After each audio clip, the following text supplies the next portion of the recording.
Whether you're dreaming of a retirement with sand between your toes and a cold one in your hand, hitting the road to chase the winds of adventure, or spending time with your grandchildren, this show is intended to help you get there. Welcome to Coasting in Retirement with your host, Josh Knoll. You've worked too hard throughout your career to spend your retirement worrying. So sit back and kick up your feet because we've got lots of financial tips and tricks to share to help you get exactly where you want to be. Here's Josh. Hello, Lower Alabama. Hello, Gulf Coast. Welcome in. Welcome to Coasting in Retirement.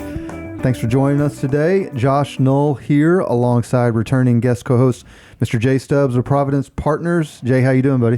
Josh, I'm doing good. It's good to be here in studio with you, recording, getting out to our listeners for what will be, I hope everyone will have a happy start to a new year. That's right. Here we are again, 2026. Absolutely. So yeah, it's a little chilly outside, so I'm glad we're inside. That's right. Well, speaking of inside, we are recording not in our usual spot. We're not in downtown Fairhope at Coastal College, but we're here on your Jay side of the pond in the Port City, Mobile, Alabama. So thanks for getting the studio set up. Listeners, Jay and I are here today to discuss financial topics relevant to those of you in or near retirement, living your best life along our part of the Gulf Coast. Here's what we've got in store for you. First segment, deep dive on our topic of the day. Second segment, roughly 30 minutes past the hour. That's going to be headlines of the week. And then roughly 50 minutes-ish past the hour. Stick around for our third segment. We call it Josh's Crystal Ball and Big Mouth. And Jay and I do not have anything pre-prepared. We're just going to make some fun predictions and maybe try to reminisce on some of the stuff that we predicted last year and see if any of it came true or not. Well, that sounds good to me, Josh. Yeah, sounds good. All right, quick background on me for those of you new to the show. Again, my name is Josh Knoll. I'm a fee-based financial advisor. I hold my FINRA Series 65 securities license, and I'm the owner of Gulf Coast Financial Advisors. That is a 100% locally owned, 100% independent investment management and financial planning firm. We got offices in Fairhope, Orange Beach, and Mobile. You can find more information on me and the team at Gulf Coast Financial Advisors by visiting our website. That's gulfcoastfa.com, or feel free to give us a call anytime, 251-327-2124. If you dismiss that, just grab a pen and something to write on. We're going to repeat it several times throughout the show. Speaking of the show, let's get on with it. So if you're listening to this episode, then as Jay mentioned earlier, the calendar year 2026 has officially begun, right? Happy New Year to everybody listening.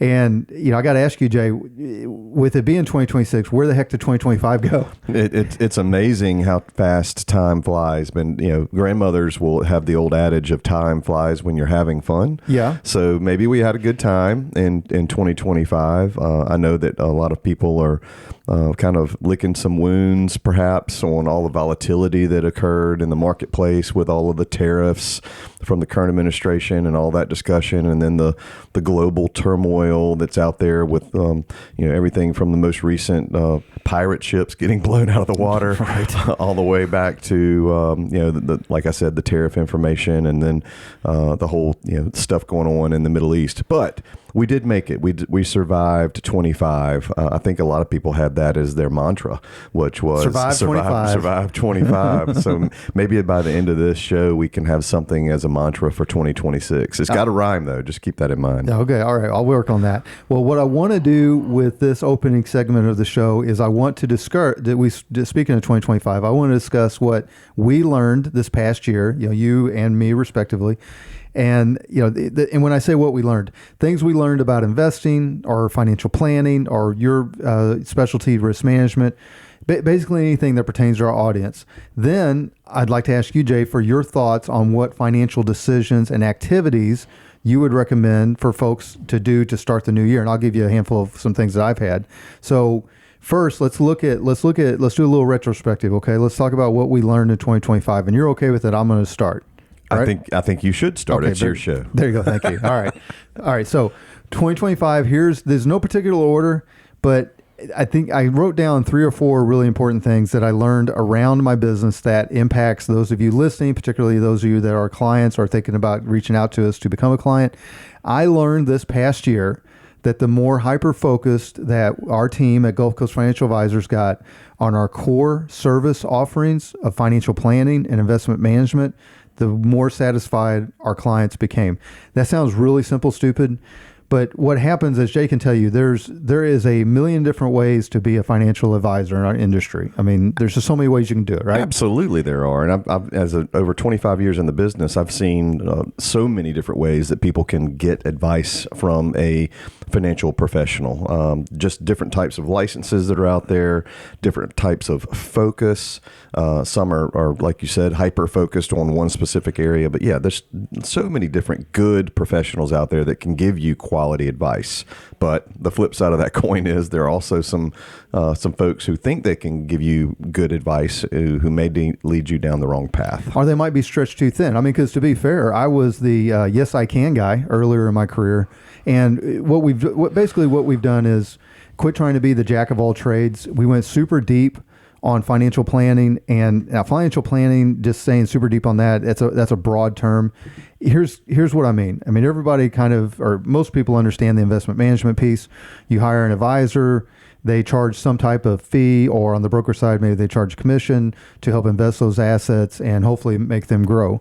On the financial planning side, that's going to encompass things like retirement planning, estate planning, tax planning, which we're going to talk more about later in this episode, insurance planning, which is where Jay's expertise comes into play, cash flow management. There's just a wide range of things that encompasses, but it all falls under the financial planning umbrella. And what has happened over this past year, 2025, Jay, for probably the most efficient in my entire career of really being laser focused on these are the things we do and these are things we don't. And if you need these things that we don't, I'm going to point you in the direction of somebody that does them more specialized than I do. So that's the number one. That's one of the things I learned in 2025. And it worked. It worked fantastic. How about you? Yeah. So we also understand the importance of being laser focused, and at Providence Partners and Providence Benefits, we have a dual silo approach. As you know that, Josh, as an advisor, you get a choice of how you do business with us and helping your clients. The Providence Partners side, we focused specifically on life insurance planning, disability planning, and long-term care planning. And we are very, very good at that when you have clients that have either of those needs come up in the discussions that you have with them. Mm-hmm. The other side of the house, so to speak, is the Providence Benefits side. And they merge together well because it's the group benefits. So we do assist employers and their employees with the opportunity to come in and install or renew and review existing group benefits, anywhere from 2 employees to 2,002 employees along the Gulf Coast, along the Southeast. That was added as a major focus in 2025, and we are very happy with the success that we've had thus far. It's just led to a stronger balance of business, but it also gives those clients that are out there the understanding that, I can go in and talk with Josh, and by default maybe talk with Providence, not only about my individual planning, but also my group benefits planning, and have a quick review of what you may have just installed through your HR department and your benefits operations, your benefits group at your current employer, if you are an employee. And Jay, for the listeners that are somewhat newer to the show or not familiar with you, before I give you my next item that I learned in 2025, describe who you serve when you're saying all that. Yeah, I serve you, Josh, and there's about, hundreds of you along the Gulf Coast that God help us. Yeah. Well, financial advisors, insurance agencies, property and casualty agencies, group benefits specialists, wealth management firms, retirement planning firms, you name it, that type of advisor agent in the marketplace that deals with the retail consumer. They look to us as the intermediary wholesaling entity, the backbone of operations, and it gives them the opportunity to say, look, I've got a specialist that can help me with this. Yeah. So it allows for you to give more focused attention on the overall planning. And then when you have a risk situation come up and you can say, hey, well, we're going to pivot. We'll bring Jay in, his team in, and we'll help you figure this thing out. And how many years have you been helping people on the Gulf Coast? Oh, gosh, don't date me here. The hair is thinning and little gray spots are popping in. However, it came on board in full time in 1999. So it's been a while. It always makes you feel old when you say anything with a 19 in front of it. Yeah, agreed. All right. Well, all right. So my next thing that I learned in 2025, I learned that the decision that I made back in April of 2024 to go fully independent with Gulf Coast Financial Advisors, which, not to get too nerd speak for you all listening, but basically to form Gulf Coast Financial Advisors as its own standalone registered investment advisory firm. The decision I made back in April 2024, in 2025, proved to be an even better decision that I could even have imagined even back then. I was walking through, we don't have to share the numbers, but I was walking through some of the business growth over the past year with you before we got on the air. We've grown year over year somewhere in the neighborhood of 50%. And if you look at when we launched in April of 2024, we've over doubled in size. We're probably getting close to a 2.5, right, Jay, on that? So a 2.5 of growth, almost triple. So we'll probably by February or March, we will be triple where we were 2 years ago. That's amazing. And I'm very thankful for it. Part of that is obviously the wonderful clients we have, great radio show that you help sponsor, and also you help guest co-hosts that seems to have struck a chord with a certain market, which we appreciate. Recently added a VP of operations that you've met, Trish Cooper. She's incredible. She certainly is. Yeah. What a game changer that is. And then we also, I don't want to get ahead of it. And like Michelle does with her Auburn Tigers, I don't want to jinx it. But we are waiting on some final confirmation to open up a fourth branch in Texas. Now it'll be under a different business name, but in Texas, we got an advisor there that I've known for a long time. That'll be the fourth branch of our investment company. I'm excited about that. A guy named Matt's going to be running that outside of San Antonio, a really nice suburb called Bernie, Texas. I don't know if you've ever heard of it or not. Never heard of Bernie, but I do know that a lot of people are watching Landman, and maybe he's got some of those exciting stories that come from that show that's on when you travel Amazon there. Prime. Yeah, I have a client that lives in Midland, and so between Bernie and Midland is the Permian Basin, which is all that Landman stuff. So anyway, 2025, I jumped, like with most things in my career, I jumped a little prematurely. We were probably not 100% ready to go fully independent like that, but the timing was right. I went ahead and did it. And there's never any guarantees with this, but it's worked out. And honestly, Jay, I think there's a really good chance that we will probably double in size again this year. Yeah. Let's continue the momentum, Josh, and we're here to support you and your clients in all things planning. Yes. All right. Number two for you, 2025, what'd you learn? I learned that being a business owner, I was a longtime employee, a W-2 employee, as you were in your previous years. And garnering that experience over a 23-year period, I should say, allowed for me to see the light and say, I think I could do this a little bit better. Many of you listening at home or driving down the road may have done that yourselves, or maybe in a position where you're thinking about doing it now. All I can say is once you have the proper plans in place and you read the tea leaves and think that you might be a business owner, entrepreneur spirit is driving you, then that certainly is the path to go.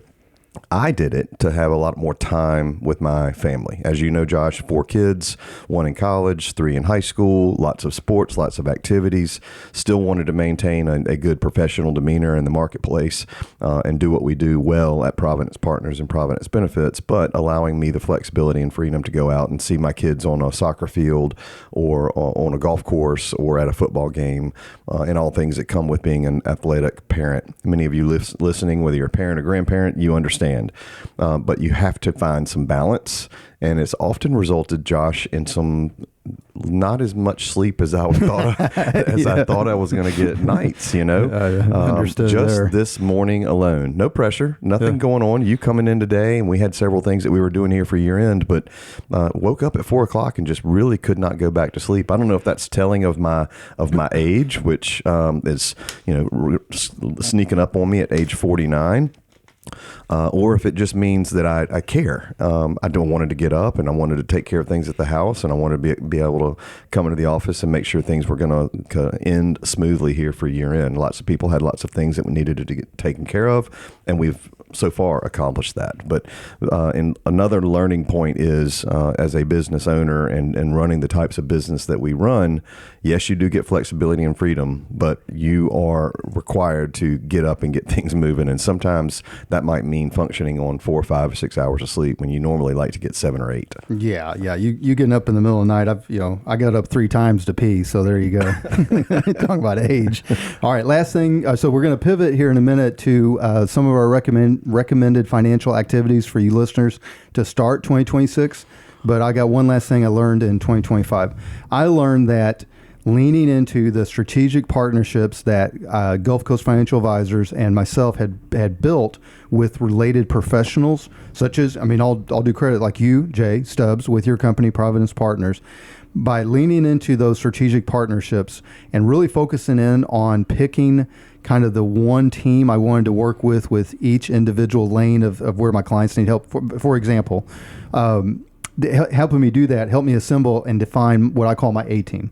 So when I'm having a client meeting, I talk to them. I say, there's going to be things that we do in-house. We're going to handle the investment management, but we have some support with a trading department and a portfolio construction company called Aptus Capital Advisors. They're based in Fairhope, about 4 blocks down the road from me. Great guys. So, right. They're unbelievable, right? And then there's going to be things around the financial planning, utilizing my son, Peyton Null, and me. We're going to be handling a lot of those financial planning duties, but there's some things around the accounting and risk management and attorneys that we don't necessarily handle in-house. And so what we've done is develop these relationships, particularly with you over the years, where no one has to use these strategic partners that we use, the strategic consultants that we have. But we are welcome to make the introduction to Jay Stubbs if we're going to have a conversation about long-term care insurance or life insurance. We can make an introduction to Sam Driver, CPA out of Foley, who's just been fantastic around tax planning and tax preparation for a lot of my really valuable clients. We've been working a lot with King and King estate planning attorneys out of Foley. And not that we are exclusive to them, and there's just for disclosure purposes, there's no referral fees that go back and forth or anything like that. These are people, when I get a client referred to them, like with Jay, they make me look good, and I like looking good. But what they do with our services is they allow me, again, to be hyper specific, develop the relationships, and we can all more or less form that client's financial team. And it's really a powerful thing that, again, with streamlining the business, having full autonomy and control over the business, and having my A team surrounded around me. I tell people, I say, I don't mean to be braggadocious, but we're hard to beat at this point. We got the A team, man. You've got a good team assembled, that's for sure, and we're happy to be a part of that at Providence Partners, along with you and your team at Gulf Coast Financial Advisors. Well, do you want to pivot to recommended financial activities 2026? Yeah, let's definitely do that. Do you want to go first? You want me to go first? I'm going to go first. You go first. All right. I'm going to go first because I think this is important. And if you're listening at home or driving down the road or maybe out on a walk, maybe the weather's nice enough to be on a walk, the beginning of the year is the ideal time, Josh, to audit your insurance. Okay. Because it often follows, for those that are W-2 employees or work for a company, it follows open enrollment. And it also precedes tax season, and it gives everybody kind of a clear window into your new benefit levels and your previous year's income and things like that. So to maximize protections at your household, at your business, you gotta treat some of those things with a little bit of education in mind. And so we like to say, remember, a life insurance review is always a good review. You never know what you may have, or you've forgotten what you've had, who the beneficiaries of that policy might be, what the term length might be, when it's expiring on that term length, or when it might turn into annual renewable term, which means increasing premium term. Catch a lot of people that caught off guard. A banker 3 weeks ago called me and said, why is this policy going up in premium? Normally I pay X amount a quarter, and now I'm paying more than that. And we reviewed, and it was a 20-year term that had gone into year 21 last year. Yep. So he was paying a higher premium. But just things like that allow for folks to kind of review and get a sense for what they have in their life insurance world. Also, to make sure you've got the proper amount of coverage. Or do you have your debts covered, your mortgages, your credit cards, your lines of credit, the amount of income you need to replace for the household, especially if you're the breadwinner, and how many years that might be needed. If you're the breadwinner, how many years that surviving spouse may need that, along with the kids and college and everything else. And then you throw in there some other expenses like funeral expenses and education expenses. You lump all that together, and you can come up with a very easy math of we have enough or we don't have enough. And if they don't have enough, Josh, if you've got a listener that reaches out to you and says, I don't think we have enough, then it's a simple sit down, very easy conversation to have. Also, I like to mention this, and I've already mentioned it briefly, the beneficiary sweep. Make sure not only your insurance policies, but also your qualified plans that you may control and manage for them. Make sure the beneficiaries are what they want them to be. No doubt. Especially if there's been a divorce or there's been a death in the family. family. And also, it's important to do that for your life insurance beneficiaries. Second component of this is disability income, and I won't expand on this too terribly much. I want to leave it open for you to make some comments or questions here. But a lot of people do have an income gap when they realize in their disability income protection plan that they have actually made more money in the last several years than they originally purchased for their disability income protection policy. For those of you listening, if you don't understand what that is, it's a policy that actually protects, in my mind or in my professional opinion, the second largest asset, or sometimes the first. It's either your home or the amount of money you stand to make for the amount of years you're going to work. So if you make $100,000 a year and you've got 10 more years, that's $1 million potential income coming into the household. You need to protect that. A lot of those listening may be protecting that with a disability, some sort of disability policy through their employer. A lot of those that are more affluent income earners and think $150,000 or more, $200,000 or more annually, they might have an additional policy they've layered on top of their group disability. But if you have increased your income from 2022 or 2023, and you're now making more than you were in those couple of years, then you might have a disability gap, and we need to protect that. And that's simple. Sit down and do a disability policy review. And not to mention a lot of those people listening may be in a bonus or a commission world, and you need to make sure that those are covered. A lot of people listening may have another line of work that they're involved in. I sat down with an individual not too long ago that actually does some speaking on the side, and that speaking engagement, this is aside from their regular professional credentialed job. The speaking engagement garners them almost 6 figures in income a year. That's great. Now, that has nothing to do with their disability policy that they have on their regular professional career. Right. They've just kind of moonlighted and turned this thing into, I'm a great creative consultant and go out and speak and get fees for speaking and consulting. Well, we need to protect that income as well. So just some prime examples: policy review, life insurance, term policy review, beneficiary sweeps, and then potential income gaps in your disability policy. Very good. All right. So my thing for planning for 2026, something that I think really needs to happen sooner rather than later. So I'll frame it this way. There's going to be certain windows that investors have already missed with making tax-deductible contributions to a qualified retirement plan for 2025. However, it's still not too late for tax planning. We talked a little bit about it earlier. Even if you file early, if you're one of those weirdos that files early or on time, tax planning could make a huge difference to your bottom line, particularly you Schedule C folks out there, you itemized deduction, Schedule C, sole proprietor, or single member LLC folks.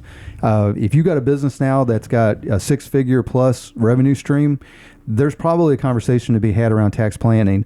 And again, not to overly promote our CPA strategic consultants that we use, but if your your accountant or your CPA is simply a tax preparer, there's nothing wrong with that. But if you're not having a conversation about getting ahead of it, especially as a new year kicks off, especially if you're in a business like mine that has the potential and is actually showing some exponential growth, there's a huge thing that you can do around tax planning. We can help facilitate that at Gulf Coast Financial Advisors. So that's my first thing. I got one more after you got one more. What you got? Yeah. So the other one is kind of a conversation that I think we're going to talk about in the next segment, which is long-term care planning. Yes. And I don't want to beat we talk about it a lot on this show, but a lot of people ask.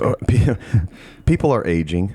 Right? Yeah. The baby boomer generation is the largest it's ever going to be at age 65.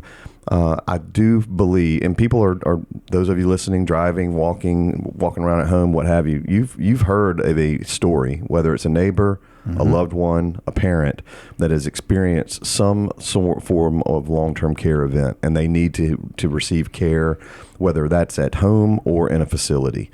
And oftentimes, Josh, when they come to you saying, what do we do for long-term care planning? We've had an episode, or so-and-so had a stroke, or we've had a fall, what have you. It's too late. Correct. And if it happened to themselves. Yeah. Right. And so I just want to plant the seed that if you're 1 year older and your health is great, there's percentages are out there that once you attain age 65, if you're married, that the likelihood of one or both of you needing care over age 65 is pretty great. And just to have a conversation and sit down, to not just have a plan in place, but to have some peace of mind. Because the last thing that we have, over the course of 25, everybody's come in and said, I don't want to be a burden to my kids. Everybody, without exception. I don't want to be a burden on my surviving spouse, of course. I don't want to be a burden to my kids. They live out of state. They live out of town. They have their own life, their own jobs, their own careers, their own kids. I mean, those things come up multiple times, and they don't want to disrupt. And so the clients that you might be working with on their retirement planning, I do know that you ask, do you have a plan in place to protect if you have a long-term care event? If the answer is yes, great. Let's check that box. Let's make sure we get those notes in your file.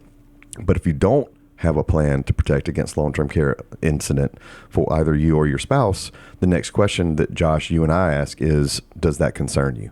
Right. And we just let people tell us if that concerns them or not. Yep. Some of you listening may say, yeah, like me, I want to be a burden to my 3 kids right now. Yeah. They're a burden to me. One of my neighbors says, hey, if it ever happens to me, just take me out to the woods and leave me be. A guy told me that one time, and I said, well, what about her? She looked at him. Yeah. Anyway, in all seriousness, long-term care is a major component of overall retirement and wealth planning. We do a lot of it here at Providence Partners. We can do it for individuals. We can do it for couples. Josh, we've helped a lot of your clients in that regard. So just wanted to plant that seed. Very good. All right. My last piece for financial activities recommendations is I would recommend doing a interest rate and risk score assessment on your investments now. Why do I say that? There is downward pressure on interest rates as we head into 2026. And you probably see that on your side, Jay, with the MIGAs and all that. Is that right? Yeah, multi-year guaranteed annuities. We do see those rates starting to decline. Right. So the question would be, is there a fixed income solution that you need to take a look at now? Or on the flip side, does your risk tolerance match up with the risk score of your investments? I'm going to tell you most often it does not. If it doesn't, is there a reason why? Should it? Let's have a conversation about that. We are not necessarily all about just dialing down the risk to nothing. It's going to be matched to your risk tolerance and your time horizon.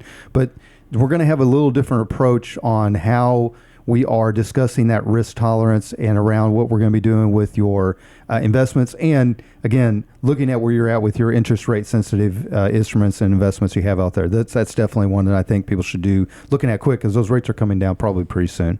All right. Well, listeners, as we wrap up segment 1, if you've liked what you've heard and you want to set up a follow-up conversation with us at Gulf Coast Financial Advisors, it's very easy. Give us a call, 251-327-2124. Or find us on the website. That's Gulf Coast FA. The FA stands for Financial Advisor, gulfcoastfa.com. On the site, there is a blue button in the upper right-hand corner. You can click it. That will put a meeting on my calendar. I am Josh Knoll. There's flexible meeting choices. It can be a simple 15-minute phone call. It can be a 30-minute Zoom. But my preference is go ahead and put a 1 hour, no obligation, no cost, no nonsense, in-person meeting in any of our 3 office locations. We're in downtown Fairhope. We're in Orange Beach. We're just down the road from the wharf off Canal. And then where we're recording today, we're in Mobile. We're near the intersection of Dolphin Street and I-65. However you reach out to us, however we meet, we'd love to meet with you. All right, folks, coming up next, there's always a lot going on in the world, particularly the world of finance, investments, and money. Every week we scour the internet for financial articles relevant to those of you in or near retirement.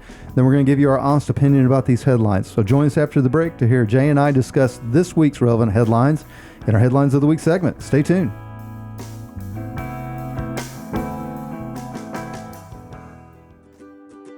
A multidimensional financial services company, Providence Partners serves the needs of independent insurance, financial, and employee benefit professionals. The team at Providence Partners serves other business professionals like property and casualty agencies, registered investment advisors, community banks, and benefit brokers to assist in their clients' risk management planning. Whether an individual or business owner client, this planning includes income replacement protection, planning for extended healthcare costs, family needs, and generational transfers of wealth. At Providence Partners, we give you access to industry specialists. Those specialists focus on business succession, business owner planning, family and household protection, estate planning, planning for that income loss, or planning for long-term care solutions. Providence Partners is an Alabama-based company. We have offices in Birmingham and along the Gulf Coast. Our website is providencepartners.org, and you can reach us any of the working days. Welcome back, Coasting Your Retirement. Your host Josh Knoll here, alongside guest co-host Jay Stubbs of Providence Partners. So, as we discussed before the break, every week we scour the internet for financial articles that pertain to those of you in or near retirement. Our job, or at least we tell ourselves it is to help you all understand how these headlines impact you, especially when it comes to your money. Now, quick note, if you want to read these referenced articles yourself, we include the links, the hyperlinks in our show transcript, which you can find on the website, gulfcoastfa.com. Just go into the podcast tab, find the episode that you want to listen to. There's 70 plus episodes now for you to go through, and they will all have the article links that we reference in the show. With all that said, without further ado, let's get at it with headlines of the week. All right, Jay, you ready? Sure, I am. So I started with the site. We mentioned it earlier in the show opening around long-term care. There's a site called LTC News. You ever heard of that? Yeah, all the time. Oh, well, there you go. So LTC is in long-term care. They have a recent article titled, New 2026 Tax Break Lets You Tap Retirement Savings Penalty-Free for Long-Term Care Insurance.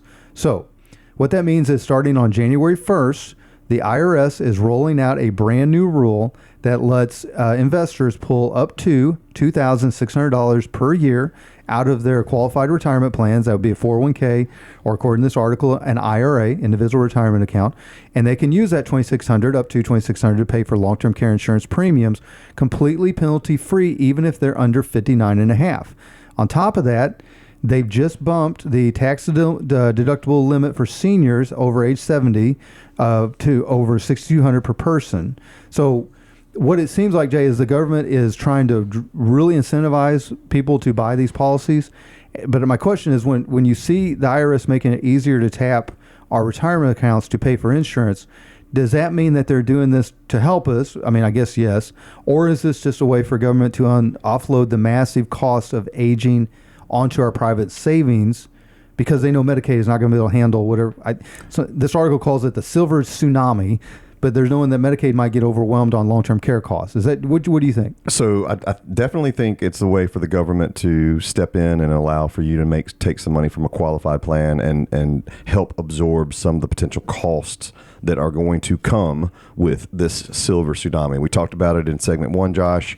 Every day people are aging. Everybody's got a story of a neighbor or a loved one that's had some sort of long-term care event, needing care at home or in a facility. Those are not cheap. The skilled nurse, or even the part-time skilled nurse worker coming over, is a high hourly rate, and it can get expensive, and it can be a drag on the finances. And it certainly, if somebody is on Medicaid, it definitely is a drag on the federal government and the budgets at the state level. I do want you to double check that article though, because I thought I read Do I have the wrong number? No, it's not the wrong number. I think it's only from qualified plans. Yeah, I think the IRA part. That's why I hesitated there. That doesn't sound right. I don't think you can take it from your IRA. So I think it's only qualified plans. I think it's only 401k, 403b. 457. Yeah, so let's go ahead and make that clarification. Yeah, listeners. And I also read where the employer has to allow that. Their plan document has to allow that. So most companies with large employer 401k fiduciaries and providers update those plans year in and year out to allow for the consumer, for their workers, to get access to those monies in the event of emergencies and things of that nature, health efforts, first-time house purchase. Now they're throwing in this $2,600 a year that can come from that qualified plan. The neat thing about it is no 10% penalty. The downside is you'll still pay income tax on that $2,600 as it comes out.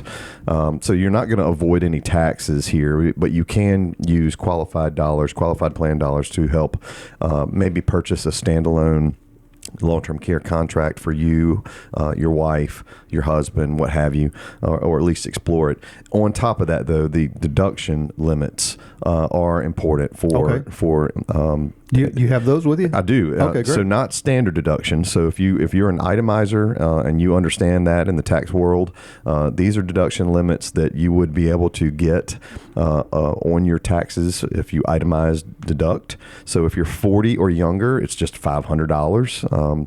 But if you throw that $500 deduction in with qualified plan, $2,600, there are some efficiencies you can get there for a plan. Very, very few people under the age of 40 are Right. starting to ask for long-term care plans. Age 41 to 50, we can deduct in 2026 $930. And then if you're 51 to 60, we get more reasonable numbers, $1,860 There you go. deduction. Right. If you're 61 to 70, a very very meaningful number, $4,960, and those over 70, $6,200 in deductions if you itemize deduct. The challenge with that, Josh, is if you waited till over 70, long-term care is expensive. Right. I highly encourage those that are listening, if you haven't done so already, to have a discussion with Josh or other financial planners or risk specialists in your late 40s, 50s, and even 60s, because once you hit 70, a lot of the rates at a lot of the long-term care providers, while it's still available and you're probably still insurable if you're in good health, you are going to pay a lot more, or you're not going to get as much bang for your buck. So I encourage people to look at that. So this was a great article and allows for some flexibility from retirement plans to allow for purchasing those types of coverages for long-term care. Yeah, it's going to be interesting to see how much long-term care total premium and probably policy number sales have gone up year over year, I would imagine, for They have many. they have nationwide. They have in our office, and if you ask any of these insurance providers that offer long-term care planning, and there's a lot of them out there, a lot of highly rated, very reputable companies, names that you would recognize that are out and they're on the everyday news. Nationwide, Mutual of Omaha, One America, Lincoln Financial. The list goes on. There are very, very good products that are out there that people can consider. But definitely the impact of people aging, the impact of financial advisors like yourself bringing it to your client's attention has increased the volume of transactions through our office, certainly over the last couple of years. Very good. All right.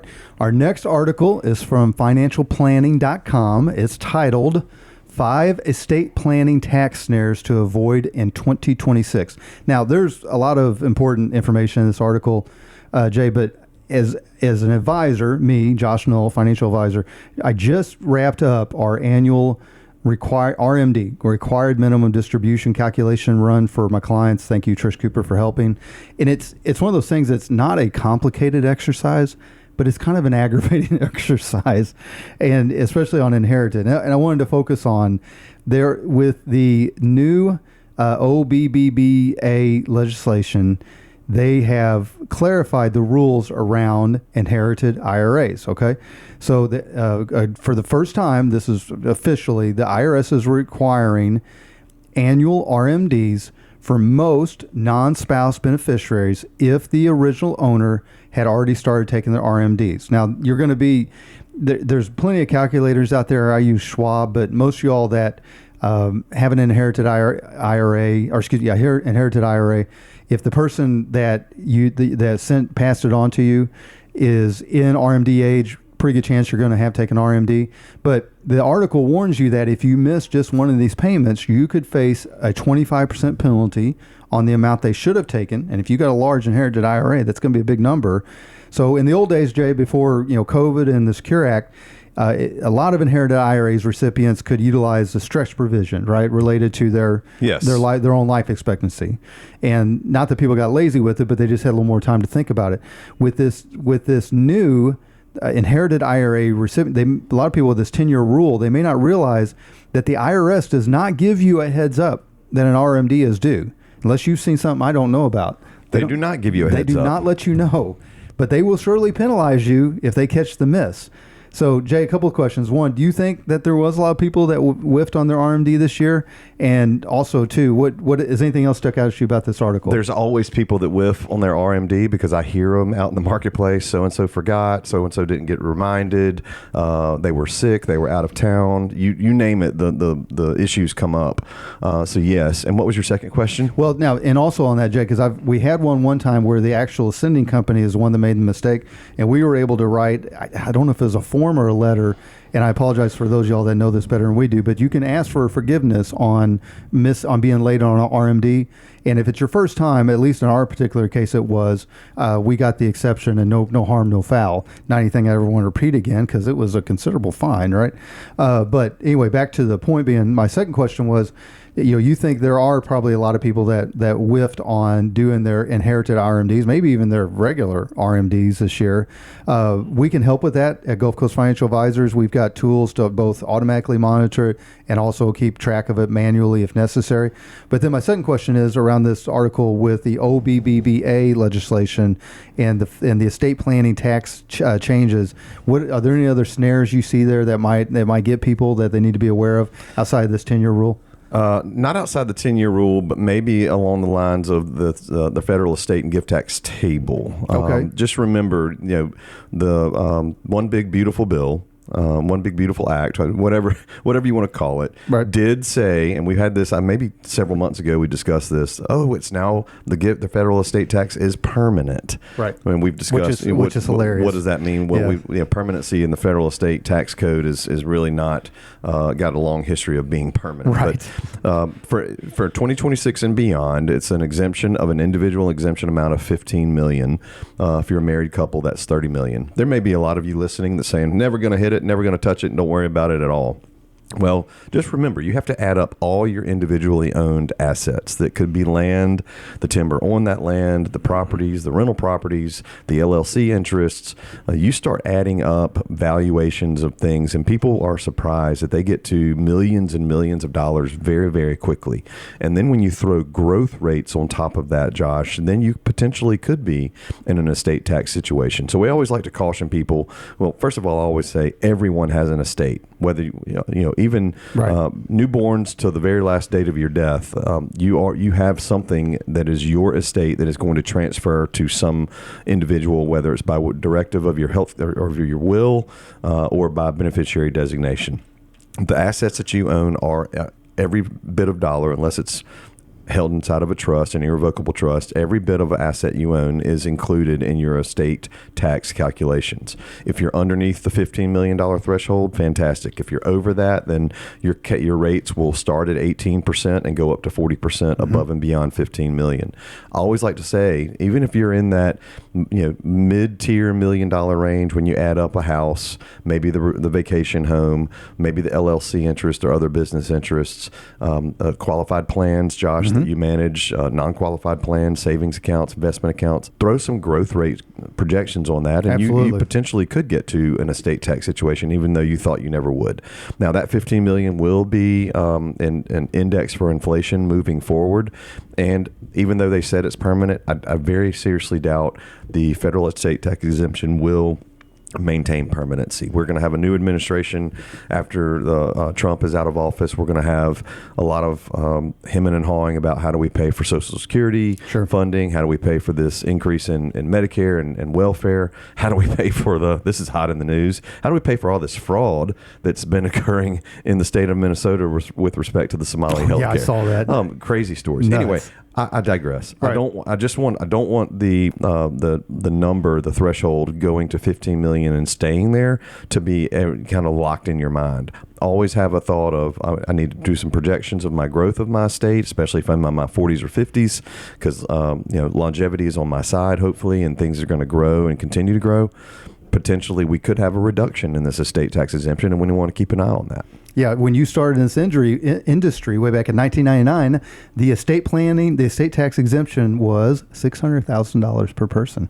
How do you like that? It's a very low number. Yeah. It's a political football, like you said. It kind of depends on which way the wind blows. All right, Jay, our last article of the day, it is from AARP, which I qualify for and you don't. It's titled 6 Big Social Security Changes for 2026. Now, in my opinion, the change that's probably getting the most attention is the 2.8% cost of living increase, or COLA. And that results, according to this article, roughly $56 more per month for the average retired worker. However, on the flip side, Medicare Part B premiums are jumping nearly 10%, rising. I know this number I'm about to give is different for people of higher income, but rising to $202.90 per month. What that means, if you do the rough math, it means that nearly a third of that COLA increase is being clawed back by the government for the increase on the Medicare Part B before it even hits a retiree's bank account. Okay. Also noteworthy is the taxable wage-based jump. That's going up to $184,500 What that means, if you're what most people would consider a high earner and you're still in the workforce, you're going to be paying Social Security taxes on an extra $8,400 of income this year as compared to last year. And then the one point, or the last one point, if you will, that matters, I think, to a lot of you retirees drawing Social Security but still working, there is a revised earnings test limit. So if you're under full retirement age in 2026, you can now earn, if you're under the full retirement age. Once you hit your full retirement age, this does not apply, which for most people, I think born after a certain date, is age 67. Anyway, back to the main track. You can now earn up to $24,480 before the IRS starts clawing back your benefits. That's up about $1,000 from 2025. This is a 2026 number. But if you go over that limit, the Social Security, the SSA takes $1 back for every $2 you earn of your. They take it back from your Social Security benefits. You got to be very careful. So Jay, with all these Social Security changes, what's your thoughts? Do you have any thoughts on the changes? And then do you have any just general thoughts on Social Security? Well, yeah, Social Security. My first thought is people that are thinking, should I start taking my benefits or not? I always like to ask this next question, which is, how's your health? If tomorrow doesn't look so good, Josh, I always inform or educate people their benefits and that they should probably start thinking about pulling the trigger. If your health is really, really good and you don't need the income, you're still working, you don't need the income to live, pay the notes, pay the mortgage, pay the bills, pay the utilities, take care of kids, take care of grandkids. If you don't need it and you're in good health, then you can prolong it and you can get your increase of your Social Security benefit up to your I believe age 72, if I'm not mistaken. Is that right?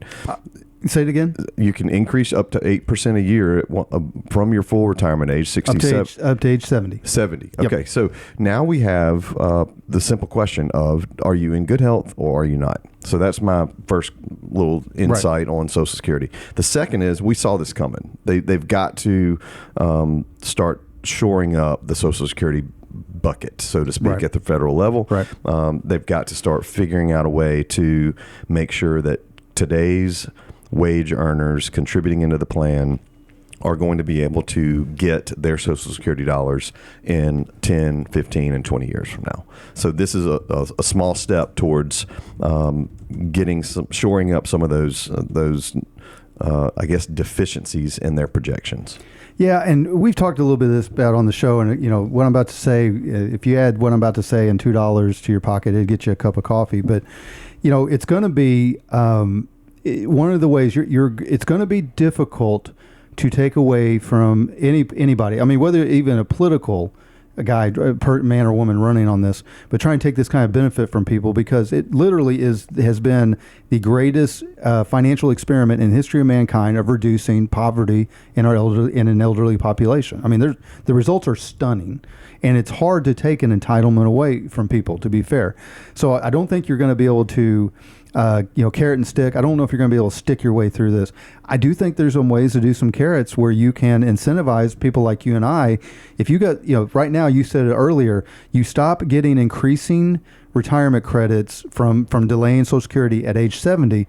But if you wanted to really incentivize you and I, Jay, here sitting at about half a century apiece, give us something from 71 to 75 that really incentivizes us to hang on even longer, and keep that money inside the system and let it continue to bake. I mean, I'm not saying I'm going to be in a position to do that, but you would definitely incentivize somebody like me that is kind of on my second career anyway and probably is going to work for another 20, 30 years as it is. Hey, man, just push that thing out. That's okay. Give me more money to wait, right? Delayed gratification, if you will. So I can forget what popular person in the news just said it this last week, which was retirement at 65 is an old adage. I agree, man. Who's going to say, who's hanging it up at 65, 67 and saying, you know what, I'm just going to go and set sail on the cruise lines and travel and camp and hunt and fish. You know what happens when that person does that, pulls that retirement trigger, and about 6 months or a year later, they're like, all right, we've done the trips, we've done all the fishing and hunting we want to do. I'm still going to maintain that, but I'm actually going to go back to work. Yeah. Josh, you've had so many people come back in and say, that was fun. Yeah. We enjoyed it while it lasted. I don't need the money, but I want the challenge. I retired another, somebody does challenge them. They maybe go work for a nonprofit. They maybe go work for a church or a school. They get back into something they're passionate about. Most people that work hard to potentially earn a pension, get their 401k balance up to a certain dollar amount, and they don't want to go through the rigmarole of the Monday through Friday. They're done with that. Now they want to do something else that's more fun, but they're still going to find a way to make some money doing it. Well, Jay, we went long on time, so I'm going to go ahead and skip right to segment 3, and let's just do one fun prediction apiece. And I'm going to put you on the spot because you are an Alabama football fan. Well, also remember, Josh, I'm an Alabama fan by the sheer fact that I went to school in Birmingham and all the big games were at Legion Field. Okay, fair enough. But I also pay tuition to the University of Mississippi, which is Ole Miss, and Yes. I will actually be in. We're time dating. Yeah, we're time dating. That's okay. We're recording this a little ahead of time. So we don't know who I predict that. Thank you. I predict that Ole Miss will beat Georgia. It's hard to beat a team twice in 1 year. Truth. Ole Miss already lost to Georgia, and I think they lost because they made some bad decisions. I also predict that with 100-year anniversary of Alabama going to the Rose Bowl, this is their last time. The first time they were there was 1925. I think that Alabama beats Indiana in the Rose Bowl. Yes. It reminds me of Charles Barkley when he got asked during the Olympics, hey, are you guys worried about Angola? He said, I don't know who Angola is, but Angola in trouble. I think Indiana's in trouble, buddy. They could be. We'll see. But I do like Kurt Signetti as a coach, and he is off of the Nick Saban tree. For those of you listening, Nick Saban has a very prolific coaching tree that he has dropped down through the years. Whether you're an Auburn fan, Alabama fan, or other, you know that Nick Saban has done a great job as a coaching mind in this country. Well, Michelle's listening, so War Eagle. All right, folks, that is our show for this week. And your son. And my son. Yes, Peyton's definitely listening. That's our show for the week. I want to give a huge thank you to my guest co-host, Mr. Jay Stubbs. Thank you, buddy. Great job as always. And to his company, Providence Partners, our longtime show sponsor. Thank you to our awesome radio station, that is FM Talk 106.5 out of Mobile. Many thanks to the provider of our show music, that is local band Sloth Racer. Huge thank you to the show producer, and as Jay just said, War Eagle, my son Peyton Null, sophomore up in Auburn. And as always, our sincere appreciation for all of you out there that have been listening and joining us on this journey. We'd love to be a part of your journey as well. Till we talk again, have a wonderful and productive week. This has been Coasting in Retirement with Josh Knoll.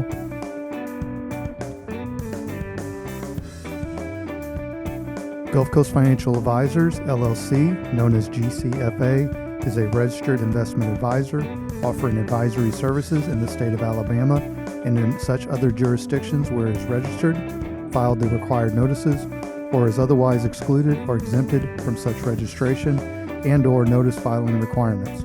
Registration does not indicate or imply that GCFA has attained a particular level of skill or ability, nor does it constitute an endorsement of the firm by the Securities and Exchange Commission, the SEC, or any other state securities regulator. The Coasting in Retirement radio program serves mainly to disseminate general information, including those pertaining to GCFA's advisory services, together with access to additional investment-related information, publications, materials, and links. The publication of this radio show should not be construed by any client and/or prospective client as GCFA's solicitation to effect or attempt to effect transactions in securities, nor should be interpreted as GCFA providing personalized investment advice or any type of professional advice for compensation wherever this program is broadcast. Any subsequent direct communication by GCFA with a prospective client will be conducted by a representative that is either registered or qualifies for an exemption or exclusion from registration in the state where the prospective client resides. Certain information, news stories, headlines, data, charts, graphs, figures, or statistics presented on this radio program may have been obtained from third-party sources that are believed to be generally reliable, but which GCFA may not have independently verified. GCFA does not and cannot guarantee the timeliness, accuracy, or reliability of any such third-party information and undertakes no obligation to update or correct any information that may become obsolete, unreliable, or inaccurate. This radio program also contains the opinions, views, and perspectives expressed by Josh Knoll and any other GCFA representative, which are solely their own and do not necessarily reflect the opinions, views, or perspectives of GCFA as a firm. Such personal views and opinions should not be construed as endorsements or professional advice from GCFA. GCFA makes no representation or warranty regarding the accuracy, completeness, or reliability of any information on this radio program and disclaims any liability for any direct or indirect loss or damage incurred from using or relying on such information. GCFA and Providence Partners are not affiliated, nor are any of their respective representatives.